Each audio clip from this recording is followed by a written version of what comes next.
ఏం చేయాలి మేము అని నేను అంటున్నా. ఇవాళ మరి రెండేళ్ల ఈ అరాచకానికి, రెండేళ్ల ఈ విధ్వంసానికి, రెండేళ్ల ఈ సంక్షోభానికి కారణమైన కాంగ్రెస్ పార్టీకి బుద్ధి చెబుదామా వద్దా ఆలోచించండి. అయినా ఈ ముఖ్యమంత్రి ఏమన్నా ముఖ్యమంత్రి లెక్కున్నాడా? ఏం మాటలు మాట్లాడతాడు ఆయన? నాకు తెలియక అడుగుతా.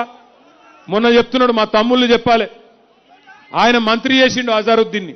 మన దెబ్బకు అజారుద్దీన్ బైసాబ్ను మంత్రి చేసిండు. చేసినాక చెప్తున్నాడు మొన్న మీటింగ్లో వెంగళరావు నగర్లో నేను చూసిన, అజారుద్దీన్ అట వరల్డ్ కప్ తెచ్చిండట. ఇక ఏం చెప్పాలి? రేవంత్ రెడ్డి మాటలలో నిజాయితీ ఎంత ఉంటుందంటే నేతి బీరకాయల నెయ్యి ఎంత ఉంటుందో రేవంత్ రెడ్డి మాటలలో నిజాయితీ కూడా గట్లే ఉంటుంది. ఒక అజరుద్దీన్ ముచ్చటనే కాదు, ఇటువంటి ముఖ్యమంత్రి బహుశా దేశంలో ఎవరు లేరు. చాలా విచిత్రమైన మాటలు మాట్లాడతాడు ఈయన. నేను ఒక 2-3 చూపెడతా మీకు ఆయన మాటలు. భయం అవుతుంది మీది మీకు గిసుంటోడా అని చెప్పి. జరగా రేవంత్ రెడ్డి మాటలు పెట్టవా జర ఒక్కసారి వినిపించాలి అందరికి మనలో.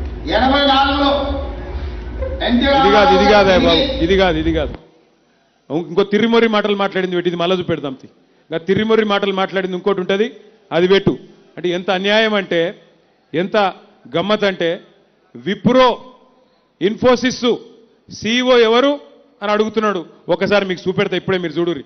గా వీడియో ఒకటి చూపెడతా నీకు. అట్లాగే ఇంకొక మాట కూడా నేను మీకు విజ్ఞప్తి చేస్తా ఉన్నా. ఈ ముఖ్యమంత్రి గారు పోని 6 గ్యారంటీల విషయంలో ఫెయిల్ అయిండు, అందరికి ఎరికే. కేవలం ఒకటే ఎత్తుకున్నాడు ఆయన. 2 ఏళ్ల నుంచి టైంపాస్ కార్యక్రమం పెట్టుకున్నాడు. కేసీఆర్ గారిని తిట్టాలే, ఆ పూట గడపాలి. కేసీఆర్ గారి మీద కేసు పెడుతున్నా అని చెప్పాలి, ఓ పూట గడపాలి. ఒకరోజు ఫోన్ ట్యాపింగ్ అనాలి, ఒకరోజు కాళేశ్వరం అనాలి, ఒకరోజు ఫార్ములా కేసు అనాలి. టైంపాస్ చేయాలి, ప్రజల దృష్టి మరల్చాలనే చిల్లర ఆలోచనలు తప్ప ఒక్కటంటే ఒక్క హామీ ఇప్పటి వరకు అమలు చేయలే. ఏమన్నా మాట్లాడితే ఒకటే చెప్తాడు, ఫ్రీ బస్సు చేసినా అంటాడు. నేను అడుగుతున్నా మా ఆడబిడ్డల్ని, ఫ్రీ బస్సు బాగుందా అమ్మా?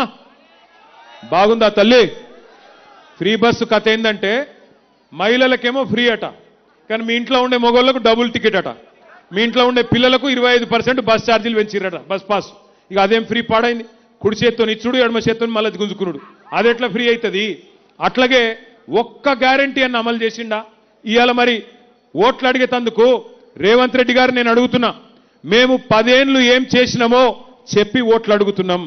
10 ఏళ్ళు ఏం చేసినామో, ఎన్ని కేసీఆర్ కిట్లు ఇచ్చినాం, ఎన్ని లగ్గాలు చేసినాం, కళ్యాణ లక్ష్మి షాదీ ముబారక్ పేరు మీద జూబిలీ హిల్స్ లో ఎట్లా 4000 డబుల్ బెడ్రూమ్ ఇల్లు ఇచ్చుకున్నాం, హైదరాబాద్ లో 1,00,000 డబుల్ బెడ్రూమ్ ఇల్లు ఎట్లా కట్టినాం, ఇవన్నీ చెప్పి ఓట్లు అడుగుతున్నాం.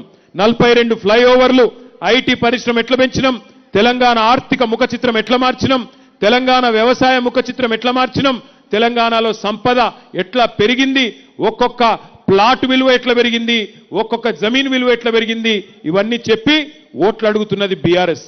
నువ్వేం చేస్తున్నావయ్యా? ఏమంటున్నాడు మొన్న మీ కాడికొచ్చి, మీరు నాకు ఓటేయకపోతే రేషన్ కార్డులు రద్దు చేస్తా, నువ్వు నాకు ఓటేయకపోతే తెల్ల సన్న బియ్యం రద్దు చేస్తా. నేను అడుగుతున్నా రేవంత్ రెడ్డిని, వెంగళరావు నగర్ డివిజన్ నుంచి అడుగుతున్నా, నీ అయ్య సొమ్మ, నీ అత్త సొమ్మ, ఎవడి సొమ్ము రద్దు చేస్తందుకు గల్లా బట్టి మీరు మాగంటి సునీతమ్మని గెలిపియండి. అసెంబ్లీలో గల్లా బట్టి నిలదీసి మీది మీకు ఇప్పించే బాధ్యత మాది. ఎందుకంటే రేవంత్ రెడ్డి అనేవాడు ప్రజల సొమ్ముకు ధర్మకర్త తప్ప అదేమైనా అత్త సొమ్ము కాదు, అబ్బ సొమ్ము కాదు. ఒక్కసారి ఆయన తిర్రిమొర్రి మాటలు